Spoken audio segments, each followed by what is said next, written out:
Go. What does our body look like? Jung-ah is making dust out of clay.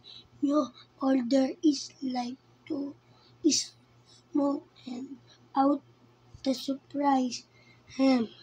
What I see Jung-ah took out a spoon.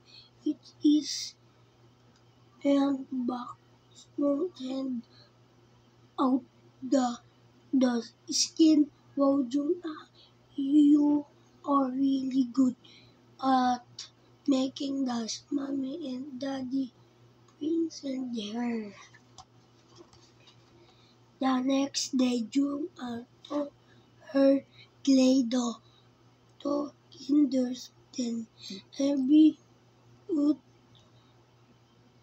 your clay dolls on the dance.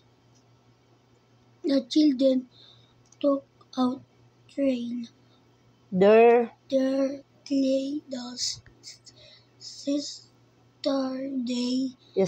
Yesterday, the teacher said to make a clay doll that looked like his human.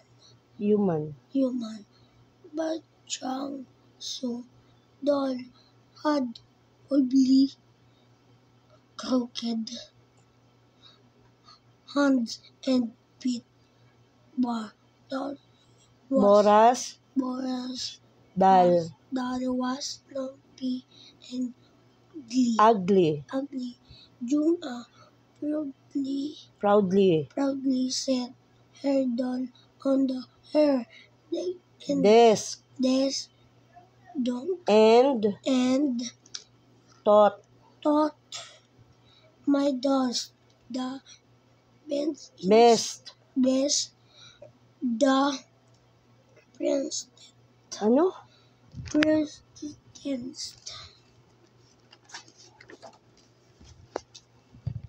Jung-ah, your doll is so pretty.